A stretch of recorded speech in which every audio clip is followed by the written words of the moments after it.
सन teaching method क्या है, teaching technique क्या है? तो क्या हो जाएगा इसका इंट्रोडक्शन। शिक्षण विधि वस्तुतः विद्यार्थियों को सीखने के लिए मार्गदर्शन करना है।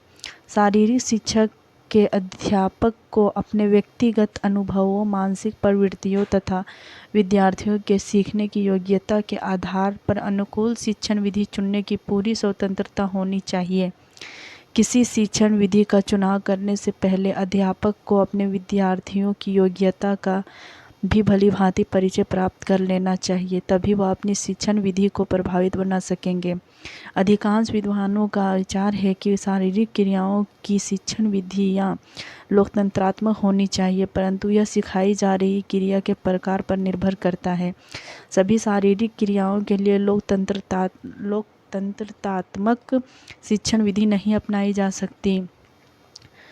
ड्रिल और मॉर्चिंग जैसी क्रियाओं में शिक्षण को आदेश देना होता है और विद्यार्थियों को इसका हर हाल में पालन करना होता है।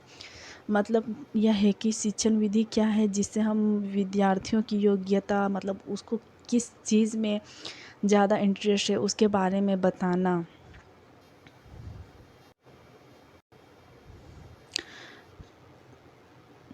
प्रमुख शिक्षण विधियाँ कौन कौन सी है?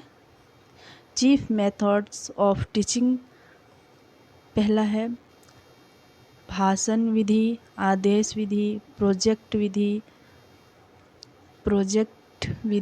विचार विमर्श विधि, ग्रुप निर्देशित अभ्यास विधि, प्रदर्शन अनुकूल विधि, स्वेच्छा विधि। लेक्चर मेथड क्या है? लेक्चर मेथड क्या है? शिक्षा के क्षेत्र में इस विधि का व्यापक प्रयोग किया जाता है। कक्षाओं में प्रायः इसी विधि को अपनाया जाता है, जहां अध्यापक बोलकर समझाते हैं और विद्यार्थी सुनते हैं। मतलब कि लेक्चर विधि क्या है, जिसमें हम जैसे कि क्लास में बैठे होते हैं और टीचर हमें बोलकर समझाते हैं, जिससे हमें समझने में ज़्यादा आसानी होता है। भाषण का अंत में विद्यार्थी अध्यापक से प्रश्न भी पूछ सकते हैं। यदि भाषण अच्छी प्रकार से आयोजित किया जाए और विषय सामग्री रोचक ढंग से प्रस्तुत की जाए तो विद्यार्थी की रुचि इसमें बनी रहती है, उनकी अनुक्रिया प्रतिकूल होती है। इसके विपरीत यदि भाषण अच्छे प्रकार से तैयार ना किया गया हो तो अध्यापक विद्यार्थियों के ध्यान को आकर्षित करने में असफल हो जाता है। परिणाम स्वरूप वह एक व्यर्थ क्रिया बनकर रह जाती है और शिक्षक निराश और प्रभावहीन बन जाता है। अगर क्लास में गए और लेक्चर दिए और अगर विद्यार्थी को समझ में ही नहीं आया कि हमने क्या समझाया, तो फिर वो हमारा सारा लेक्चर ऐसे ही चला जाएगा। अगर हम लेक्चर दें और विद्यार्थी हमसे प्रश्न करें, इसका मतलब यह है कि वह उस सब्जेक्ट में रुचि ले रहा है और हमारी बातों को ध्यान से सुन रहा है और उसमें अपना रोचक ढंग से प्रस्तुत कर रहा है। दूसरा पॉइंट है कमांड मेथड,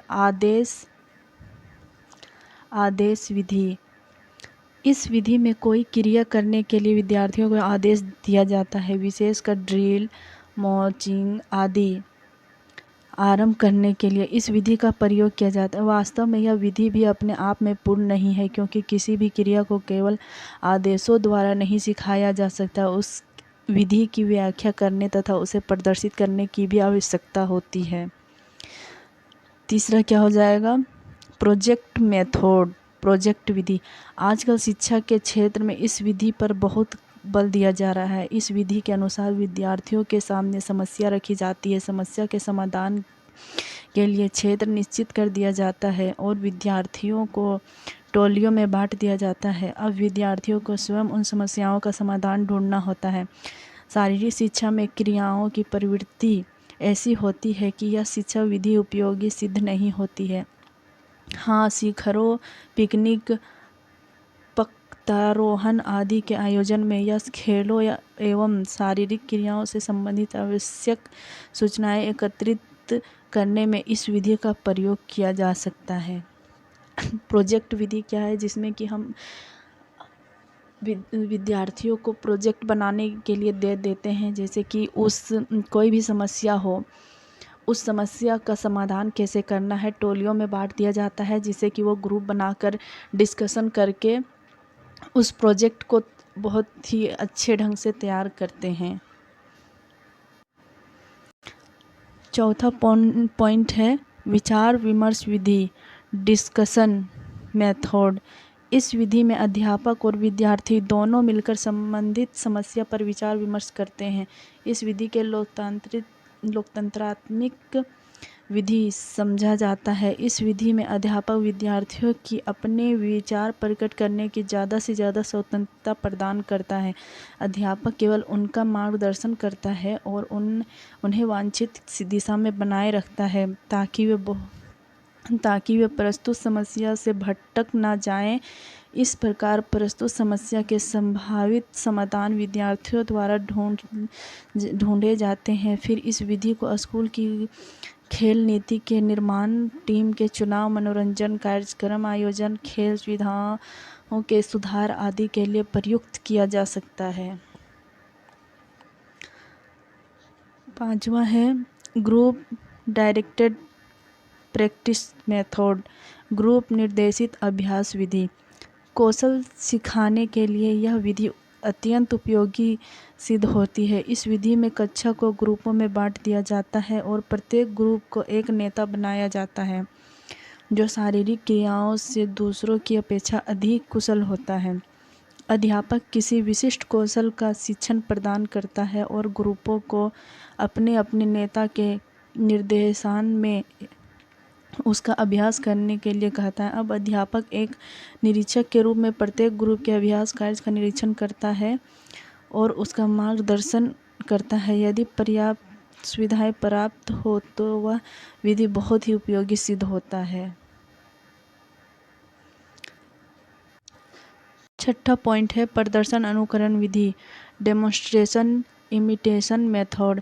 इस विधि का तब तक प्रयोग किया जाता है जब बड़ी संख्या में विद्यार्थियों को रैलियों या किसी रस्मी प्रदर्शन के लिए तैयार करना हो। इस विधि के अध्यापक विभिन्न क्रियाओं, ड्रम रोल, बैंडल, लीजियम, शारीरिक प्रशिक्षण क्रिया आदि को विद्यार्थियों के सामने प्रदर्शन करता है और विद्यार्थी उसका अनुकरण करते हैं। संक्षिप्तता तथा स्पष्टता के दृष्टिकोण से प्रदर्शन अत्यंत महत्वपूर्ण तकनीक है।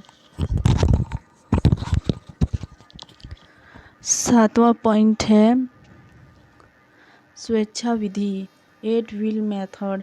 इस विधि में विद्यार्थियों को अपनी इच्छा के अनुसार क्रिया करने के लिए स्वतंत्र अवसर दिया जाता है। स्वतंत्रता के कारण विद्यार्थियों में क्रिया का तीव्र गति से विकास होता है।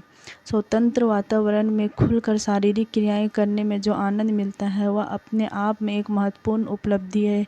इसमें विद्यार्थियों में शारीरिक क्रियाओं के प्रति रुचि भी उत्पन्न होती है। सिखाने की प्रक्रिया को प्रभावशाली एवं सफल बनाने के लिए इस विधि का चयन किया जाता है। अध्यापक की अपनी बुद्धि तथा शिक्षण अनुभव पर निर्भर करता है। तो आज यहीं तक।